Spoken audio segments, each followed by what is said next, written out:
Against the God के एक और नए नोवेल एक्सप्लेनेशन में आप सभी का स्वागत है। पिछले एपिसोड के लास्ट सीन में देखा था कि युनचे ने बिना एक शब्द बोले आगे कदम बढ़ाया। नोट करने वाली बात यह है, उसने अपनी प्रोफाउंड एनर्जी चैनल नहीं की। कोई प्रोटेक्शन नहीं, कोई शील्ड नहीं, बस ऐसे ही कैजुअल वॉक करते हुए वो सीधा हेवनली नेदरफ्रॉस्ट लेक में गिर गया। लोगों ने सोचा इसने गिव अप कर दिया है, मर तो वैसे भी रहा है, सेक्ट मास्टर के हाथों मरने से अच्छा है खुद ही कूद जाए। मु हुआनजी ने अपना हाथ आगे बढ़ाया ताकि जैसे ही युनचे जमे वो उसे बचा ले। आखिर सेक्ट मास्टर का ऑर्डर था, लेकिन जैसे ही उन्होंने हाथ बढ़ाया उनका चेहरा पत्थर का हो गया। लेक में गिरने के बाद युनचे जमा नहीं। ऐसा नहीं हुआ कि वो बर्फ बन गया हो, बल्कि वो नीचे डूबता चला गया। हानि जितनी तेजी से तो नहीं, पर वो स्लो भी नहीं था। सबसे बड़ी बात, बिना किसी प्रोटेक्शन के वो लेक के पानी में ऐसे तैर रहा था जैसे कोई स्विमिंग पूल हो। अब आगे शुरुआत में युनचे धीरे धीरे नीचे जा रहा था। 10 फीट, 20 फीट, 30 फीट।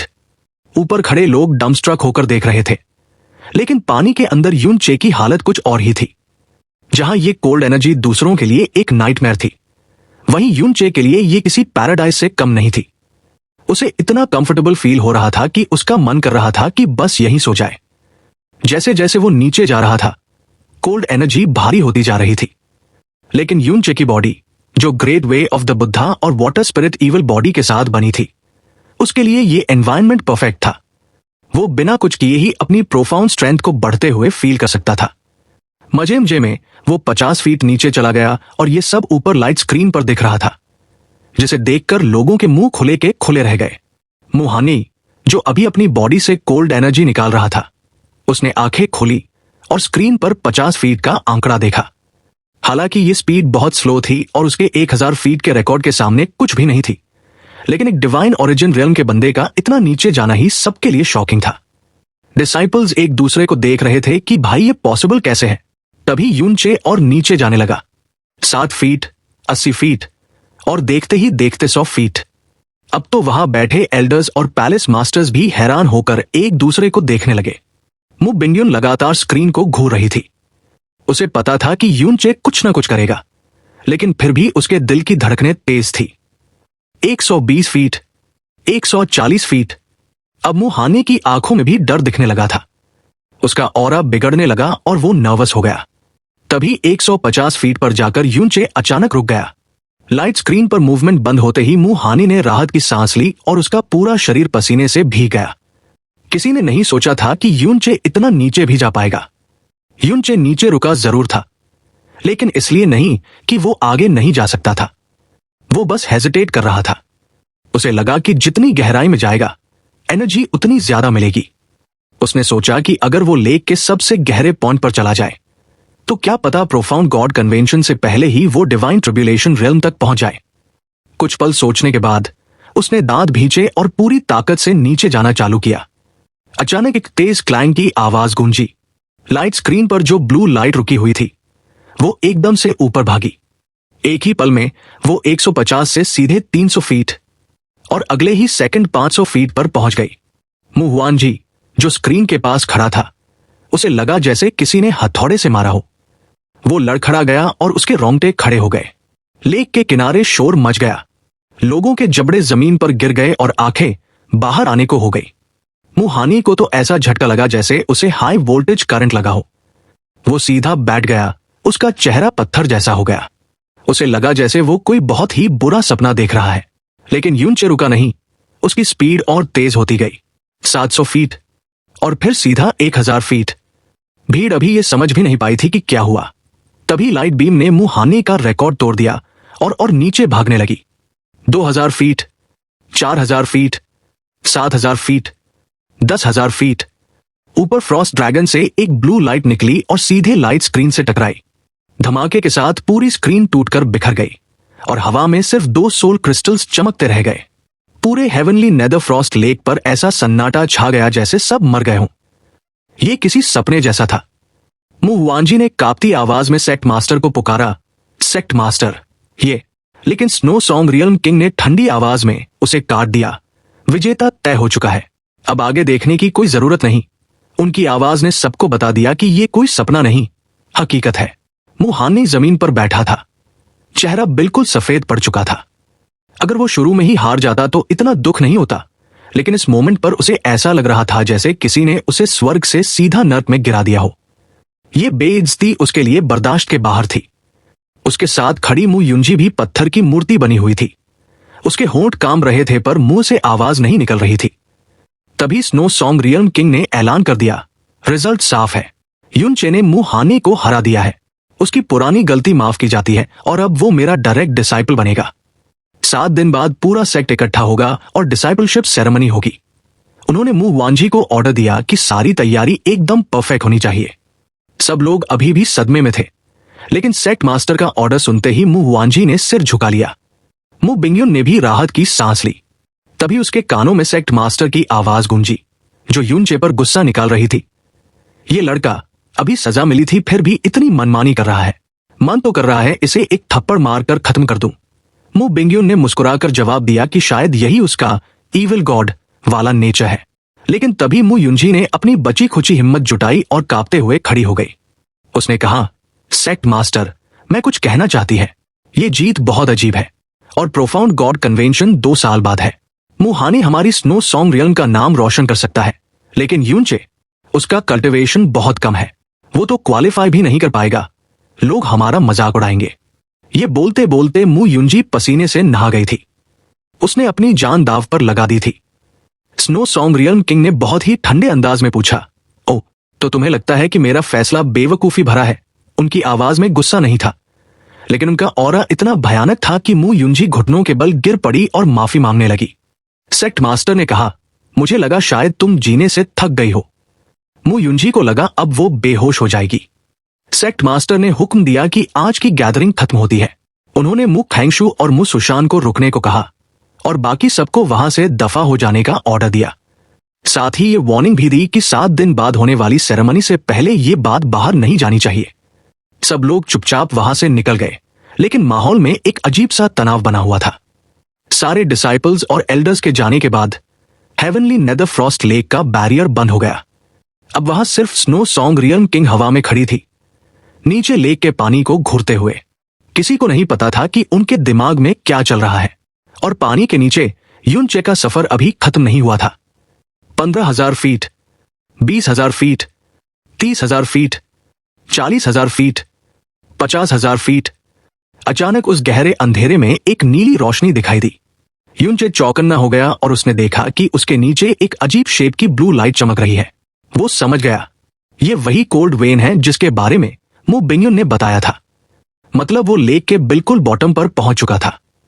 50,000 फीट की गहराई पर भी उसे कोई वाटर प्रेशर फील नहीं हो रहा था, लेकिन यहां की कोल्ड एनर्जी इतनी भयानक थी कि उसे शब्दों में नहीं बताया जा सकता। ये कोल्ड वेन पूरे स्नो सॉन्ग रियल्म को ठंडक देती थी। युनचे की इविल गॉड प्रोफाउंड वेन्स पूरी रफ्तार से एनर्जी अब्सॉर्ब कर रही थी, लेकिन फिर भी उसने रियलाइज किया कि सिर्फ यहां बैठकर कल्टिवेट करने से वो 2 साल में डिवाइन ट्रिब्यूलेशन रियल्म तक नहीं पहुंच पाएगा। उसके पास एक ही रास्ता था, स्नो सॉन्ग रियल्म किंग की मदद लेना। यह सोचकर युनचे ने वापस ऊपर जाने का फैसला किया, लेकिन जैसे ही वो पलटा, उसकी नजर कोने में चमकती एक अजीब सी रोशनी पर पड़ी। वो वहीं रुक गया और उस रोशनी की तरफ देखने लगा। इतनी गहराई में जहां सिर्फ अंधेरा और कोल्ड वेन होनी चाहिए, वहां ये दूसरी रोशनी क्या कर रही थी? जैसे जैसे युनचे पानी में नीचे जा रहा था, वहां की रोशनी और भी ज्यादा लस्ट्रस होती गई। ये कोई इल्यूजन नहीं था। युनचे ने साफ देखा कि हेवनली लेक के बॉटम पर रेत के टुकड़े किसी पर्ल्स की तरह चमक रहे थे। ये नजारा एक ड्रीमी ब्लू लाइट क्रिएट कर रहा था। युनचे ने उनमें से कुछ टुकड़ों को अपने हाथ में उठाया तो उसे फील हुआ कि इनके अंदर इतनी टेरिफाइंग कोल्ड एनर्जी है कि ये पल भर में 5,000 किलोमीटर के समंदर को भी इंस्टेंटली फ्रीज कर सकती है। उन ज्वेलाइक रेत के टुकड़ों को पार करने के बाद वो उस ब्राइट ब्लू लाइट के सोर्स के और करीब पहुंच गया। युनचे ने अपनी स्पीड बढ़ा दी थी और जल्दी ही उसे वो चीज दिखाई दी जो वहां एग्जिस्ट कर रही थी। वो हैरान रह गया क्योंकि वो एक ब्लॉक ऑफ आइस था। इस हेवनली लेक का पानी, जो अपनी टेरिफाइंग कोल्ड एनर्जी की वजह से कभी जमता नहीं था, वहां पर एक आइस का ब्लॉक कैसे हो सकता था? यह बात किसी मिरेकल से कम नहीं थी। दूर से देखने पर वो आइस ब्लॉक एक डायमंड की शेप का लग रहा था। यह बहुत बड़ा नहीं था, बस कुछ फीट लंबा और चौड़ा होगा, और यह हेवनली लेक की कोल्ड वेन के बिल्कुल सेंटर में तैर रहा था। हालांकि यह पानी में फ्लोट कर रहा था, पर ये इतना शांत था मानो ये किसी और ही आइस वर्ल्ड का हिस्सा हो। यूनचे धीरे धीरे उसके पास गया, लेकिन अगले ही पल उसकी आंखें हैरानी से फटी की फटी रह गई, क्योंकि उस आइस के अंदर एक्चुअली एक इंसान था, एक लड़की की धुंधली सी फिगर। वो लड़की अपने घुटनों को पकड़कर एक बॉल की तरह सिमट कर बैठी थी। उसके लंबे सफेद पैर और लोटस जैसे नाजुक पैर साफ दिख रहे थे। उसकी स्किन चांद और तारों की लाइट की तरह ग्लो कर रही थी, भले ही वो आइस की दीवार के पीछे थी। उसके लंबे बाल उसकी पूरी बॉडी पर फैले हुए थे। हर एक बाल बिल्कुल आइस जैसा सफेद था, जिसमें हल्का सा ब्लू टिंच था। यह नजारा काफी हद तक उस सेडक्टिव वुमन जैसा था जिसने अपना नाम मु शुआनियन बताया था। उस लड़की के बाल, जो किसी आइस जेड की तरह लग रहे थे, उसने उसके चेहरे और उसके प्राइवेट पार्ट्स को ढक रखा था। यूनचे बस सन्न होकर उस लड़की को घूरता रहा। वो किसी पेंटिंग जैसी खूबसूरत लग रही थी जो सिर्फ सपनों में दिखाई देती है। भाई, सीन ये है कि यूनचे के दिमाग में हजारों सवाल घूमने लगे। ये लड़की कौन थी? ये इस हेवनली लेक के नीचे आइस में क्यों सील थी? कितने सालों से? 100 साल, 1000 साल, या फिर उससे भी ज्यादा? क्या डिवाइन आइस फीनिक्स सेक्ट ने ऐसा किया था? शायद ये सेक्ट की कोई बहुत इंपॉर्टेंट फिगर हो जिसे मारने के बाद यहां प्रिजर्व किया गया हो। लेकिन यूनचे ने तुरंत इस ख्याल को झटक दिया। स्नो सॉन्ग रियल्म का मौसम और वहां की डिवाइन वे लेवल की फ्रोस्ट प्रोफाउंड एनर्जी किसी भी बॉडी को प्रिजर्व करने के लिए काफी थी। उसके लिए हेवनली नेदर फ्रॉस्ट लेक में आने की जरूरत नहीं थी। और सबसे बड़ी बात, इस लेक का पानी किसी भी चीज को नीचे डूबने नहीं देता, बल्कि उसे अन्नाइलेट करके नथिंगनेस में बदल देता है। पर ये आइस और ये लड़की, ये तो बिल्कुल इंटैक्ट थे। इन पर यहां की कोल्ड एनर्जी का कोई असर ही नहीं हो रहा था। यूनचे ने थोड़ा और पास जाने की कोशिश की, जब तक कि वो आइस के बिल्कुल सामने ना आ गया। वो जेड जैसी स्किन अब उसे बस कुछ इंचेस दूर थी, जिसने यूनचे को नजरें फेरने पर मजबूर कर दिया। वो अपनी आंखों से उस लड़की की ब्यूटीफुल बॉडी की तौहीन नहीं करना चाहता था। उसने धीरे से अपना हाथ बढ़ाया और आइस को टच किया। डिंग, एक हल्की सी आवाज आई और जहां उसकी उंगली लगी थी वहां एक छोटा सा ब्लू फ्लैश हुआ। बस वही एक फ्लैश था, उसके अलावा कोई हलचल नहीं हुई। यूनचे को उसके अंदर कोई लाइफ या सोल ऑरा भी डिटेक्ट नहीं हुआ। कौन थी ये और क्यों थी यहां? यूनचे की क्यूरियोसिटी एक्सट्रीम लेवल पर थी, लेकिन इस ठंडे और शांत लेक के बॉटम में उसे कोई जवाब मिलने वाला नहीं था। ऊपर से उसे अपनी करंट सिचुएशन का भी ख्याल आया। वो already snow song realm king का गुस्सा देख चुका था। यूनचे ने सोचा कि अगर उसे सिर्फ अपने आप को प्रूव करना था तो 300 मीटर्स नीचे आना काफी था। लेकिन अपनी प्रोफाउंड एनर्जी बढ़ाने की लालच और क्यूरियोसिटी के चक्कर में वो नीचे तक आ गया था। अगर रियल्म किंग को लगा कि वो ज्यादा देर तक नीचे रहा तो अंजाम बुरा हो सकता है।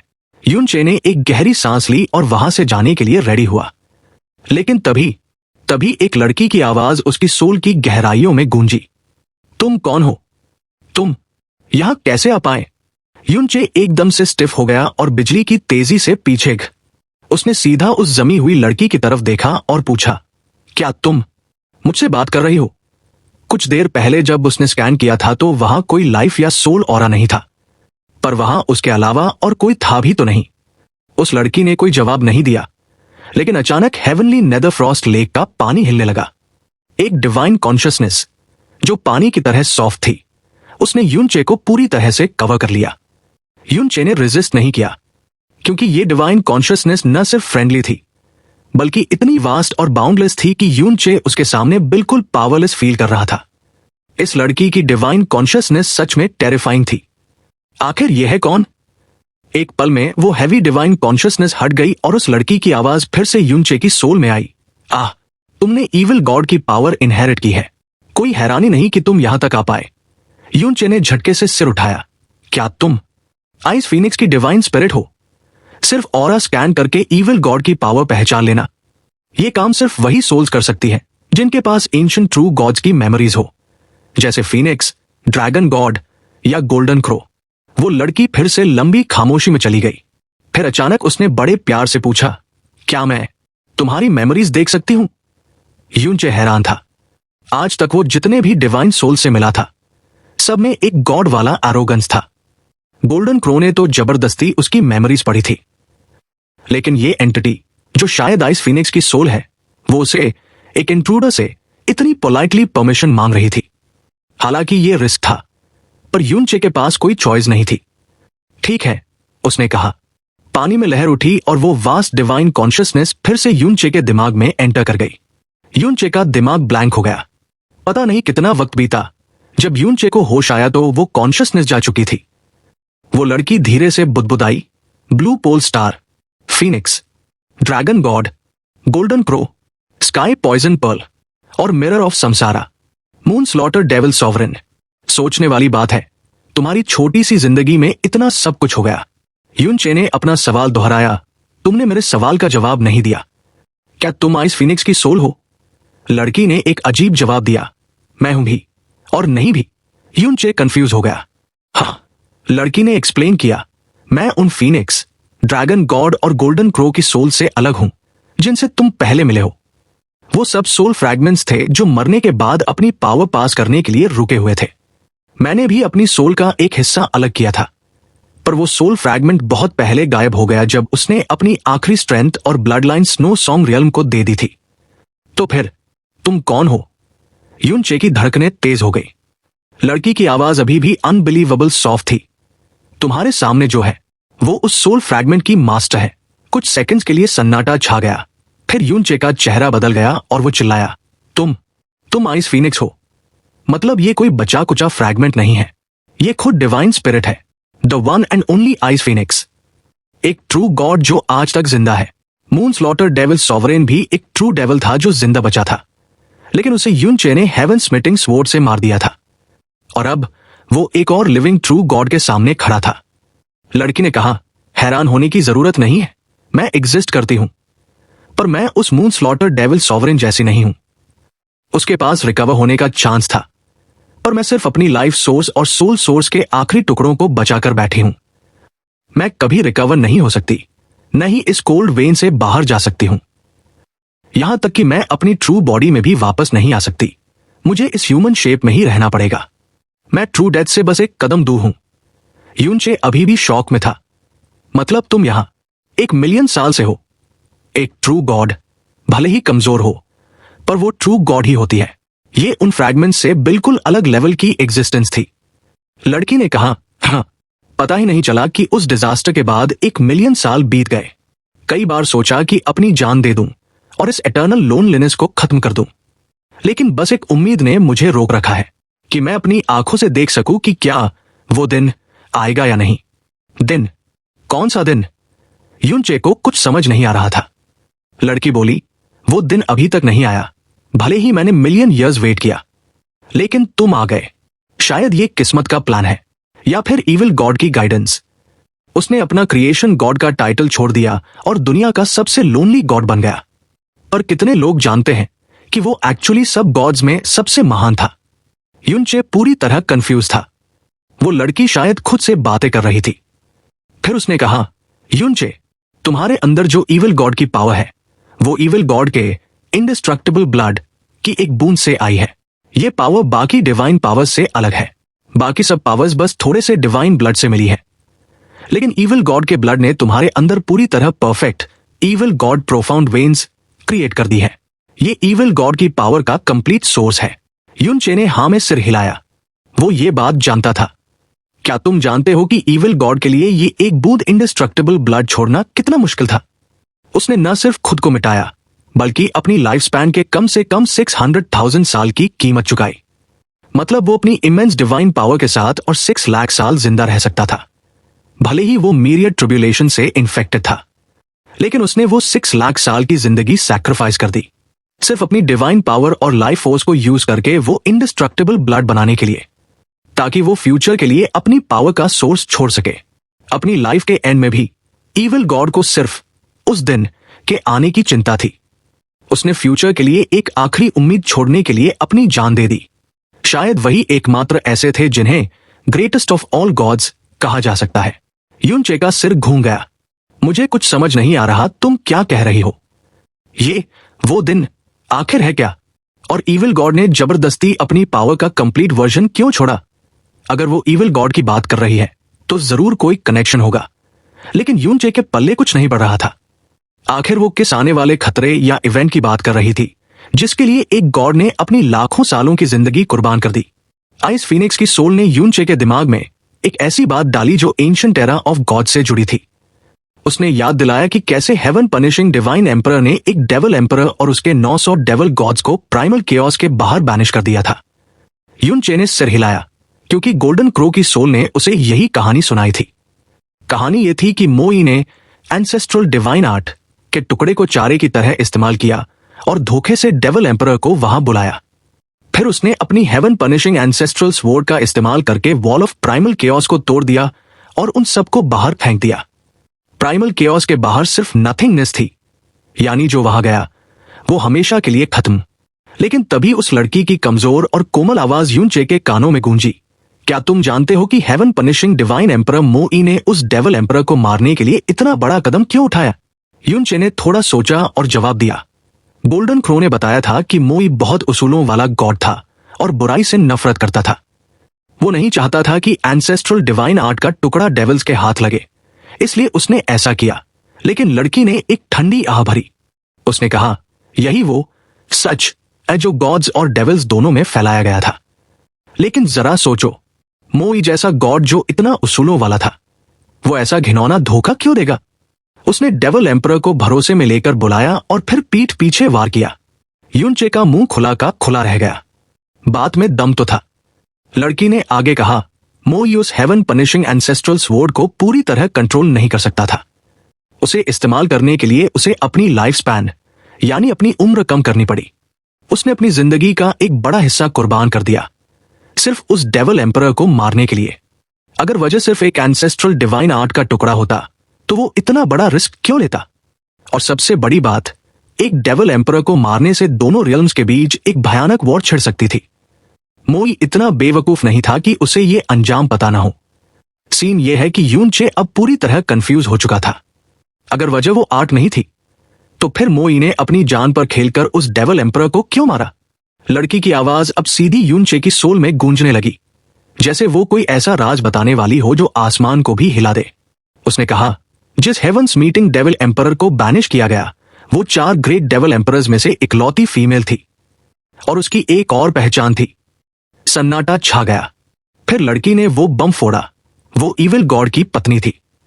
भाई, ये सुनते ही यूनचे के पैरों तले जमीन खिसक गई। वो पूरे 10 सेकंड तक बुद्ध बनकर खड़ा रहा और फिर चिल्लाया, क्या? इविल गॉड, जो उस समय एक क्रिएशन गॉड था, और हेवंस मीटिंग डेविल एम्परर, जो डेविल्स की सबसे बड़ी लीडर थी। गॉड रेस और डेविल रेस हमेशा एक दूसरे के दुश्मन रहे हैं, लेकिन उनके सबसे बड़े गॉड्स आपस में पति पत्नी थे। ये कैसे मुमकिन है? ये तो कुदरत के नियम के खिलाफ था। लेकिन झटका अभी खत्म नहीं हुआ था। लड़की ने आगे कहा, सिर्फ इतना ही नहीं, उनका एक बच्चा भी था। गॉड और डेविल के मिलन से पैदा हुआ एक टबू वंशज। यूनचे का मुंह अब इतना खुल गया था कि उसमें पूरा तरबूज जा सकता था। काफी देर बाद वो हकलाते हुए बोला, तो ये वजह थी? मोई ने उस डेविल एम्परर को इसलिए मारा क्योंकि ओ तेरी, तभी इविल गॉड और मोई के बीच वो भयानक लड़ाई हुई थी। मतलब साफ है, मोई जैसा सख्त गॉड ये बर्दाश्त ही नहीं कर सकता था कि एक क्रिएशन गॉड किसी डेविल से प्यार करे और उनका बच्चा भी हो। उसे लगा कि ये गॉड रेस के लिए सबसे बड़ी शर्मिंदगी है, इसलिए उसने हेवंस मीटिंग डेविल एम्परर को हमेशा के लिए गायब कर दिया ताकि ये दाग मिट जाए। लड़की ने बताया, ये राज सिर्फ क्रिएशन गॉड्स को पता था। मैं उस वक्त creation god of life Li Suo की सेवक थी, इसलिए मुझे ये पता चला। लेकिन मैंने कसम खाई थी कि मैं ये किसी को नहीं बताऊंगी। और यही वो राज है जिसकी वजह से मैं आज तक अपनी टूटी फूटी सोल के साथ जिंदा हूं। तो सीन ये था कि दुनिया को लगा कि लड़ाई किसी ट्रेजर के लिए हुई, जबकि असल में पीछे एक लव स्टोरी और एक नाजायज बच्चे का ड्रामा था। इविल गॉड ने अपना क्रिएशन गॉड का टाइटल छोड़ दिया और खुद को इविल गॉड कहने लगा क्योंकि वो गॉड रेस से नफरत करने लगा था। उसने खुद को दुनिया से काट लिया। यूनचे ने अपनी धड़कनों को काबू में करते हुए पूछा, तो उस बच्चे का क्या हुआ? और इविल गॉड और मोई की लड़ाई में कौन जीता? लड़की ने धीरे से जवाब दिया, मैं नहीं जानती। अफवाह थी कि इविल गॉड जीता था, लेकिन उस बच्चे की किस्मत का फैसला उसी लड़ाई में होना था। उसके बाद इविल गॉड ने कभी किसी मामले में दखल नहीं दिया। यूनचे इस भारी भरकम इतिहास को हजम करने की कोशिश कर रहा था। तभी उसने पूछा, अगर ये इतना बड़ा टबू सीक्रेट है तो तुम मुझे क्यों बता रही हो? लड़की ने कहा, क्योंकि तुम्हें जानना ही होगा। मुझे जानना होगा। यूनचे हैरान था। लड़की की आवाज में एक अजीब सा डर और गंभीरता आ गई। मोई को लगा कि उसने गॉड रेस की इज्जत बचा ली, लेकिन उसे नहीं पता था कि उसके फैसले का अंजाम क्या होगा। वो अंजाम आज तक खत्म नहीं हुआ है। 1 मिलियन साल पहले गॉड्स और डेविल्स खत्म हो गए और अब शायद इंसानों की बारी है। और अगर वो दिन सच में आता है तो तुम, जिसके पास इविल गॉड की पावर है, तुम ही आखिरी उम्मीद होगे। यूनचे को लगा जैसे किसी ने मजाक किया हो। मैं आखिरी उम्मीद? मतलब दुनिया बचाने का ठेका मेरे सिर पर? उसे कोई एक्साइटमेंट फील नहीं हुई, बल्कि सब कुछ बहुत अजीब लग रहा था। उसने घबराते हुए पूछा, ये वो दिन क्या है? किस दिन की बात कर रही हो तुम? लड़की ने जवाब दिया, मैं अभी नहीं बता सकती। तुम बहुत कमजोर हो। अभी अगर सच जान लिया तो तुम उस बोझ को उठा नहीं पाओगे। बस 2 बातें याद रखना।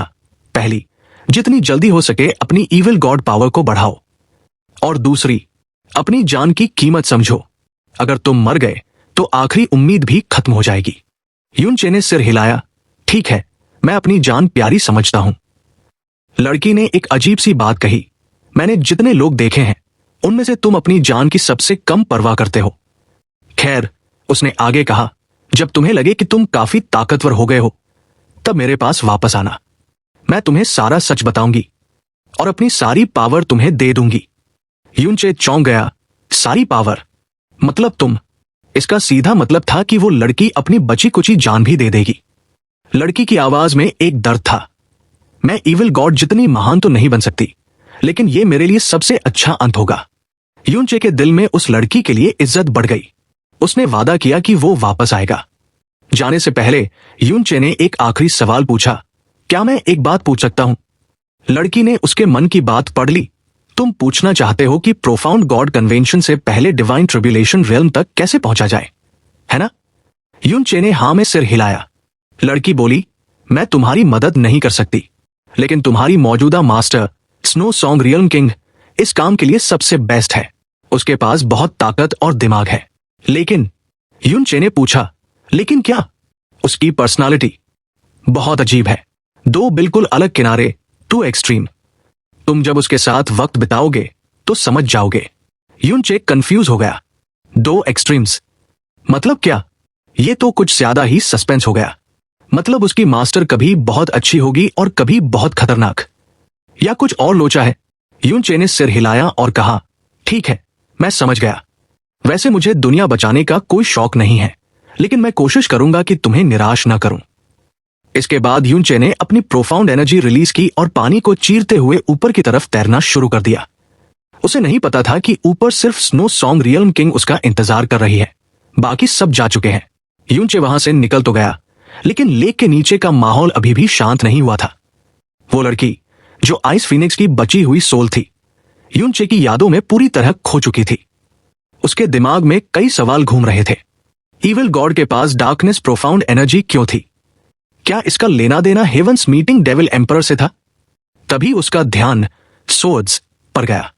उसे याद आया कि हेवंस मीटिंग डेविल एम्परर जिस तलवार में बदला था उसे heavens meeting devil god sword कहते थे, और दूसरी तरफ स्वॉर्ड स्पिरिट गॉड क्लैन था जो डेविल्स का दुश्मन था। सीन यह है कि उस लड़की के दिमाग की बत्तियां जलने लगी। उसने यूनचे की यादों में होंगर नाम की तलवार को देखा था। वो स्वॉर्ड स्पिरिट क्लैन की थी, लेकिन उसमें हेवंस मीटिंग वाली वाइब क्यों थी? क्या वो सच में स्वॉर्ड स्पिरिट गॉड क्लैन की बेटी थी? फिर उसे याद आया कि ड्रैगन गॉड ने अपनी बेटी को हेवन पनिशिंग एंसेस्ट्रल स्वॉर्ड के अंदर सील कर दिया था। ये सब कड़ियां जुड़ रही थी। वेल ऑफ ट्रांसमाइग्रेशन, क्या ऐसा हो सकता है? वो लड़की खामोशी से इन राज को सुलझाने में लगी रही, जबकि यूनचे ऊपर की तरफ बढ़ रहा था। यूनचे पानी चीरते हुए ऊपर जा रहा था। उसकी स्पीड नीचे आने से ज्यादा तेज थी। जब वो पानी से बाहर निकला और हवा में आया तो वहां का नजारा देखकर उसके होश उड़ गए। हेवनली नेदरफ्रॉस्ट लेक पूरी तरह शांत थी और बिल्कुल खाली। वहां एक भी इंसान नहीं था। आइस फीनिक्स पैलेस और हॉल के 5000 से ज्यादा लोग गायब हो चुके थे। यूनचे ने माथे पर हाथ मारा। उसे लगा कि वो बस 15 मिनट नीचे था, तो क्या यादें पढ़ने में कई घंटे या दिन बीत गए? ऐसा तो नहीं होना चाहिए था। तभी बादलों की गड़गड़ाहट जैसी एक आवाज उसके कानों में गूंजी। तुम इतनी जल्दी बाहर आ गए। लगता है तुम उतने भी निडर नहीं हो जितना इस किंग ने सोचा था। ये आवाज एक औरत की थी, लेकिन इसका असर ऐसा था जैसे दिल पर हथौड़ा बज गया हो। चैनल को सब्सक्राइब, वीडियो को लाइक और हाइप कर दो। साथ ही ऐसे ही रेगुलर वीडियोस के लिए आप मेंबरशिप ले सकते हैं। फर्क नहीं पड़ता आप कौन सी मेंबरशिप ले रहे हैं, कम लेवल वाली भी अगर आप मेंबरशिप लेते हैं तो इससे मेरी बहुत हेल्प हो जाएगी। इससे मुझे मोटिवेशन मिलेगा। साथ ही फ्यूचर में ऐसे ही और कमाल के वीडियोस आते रहेंगे। हमें सपोर्ट करने के लिए आप सभी को दिल से शुक्रिया।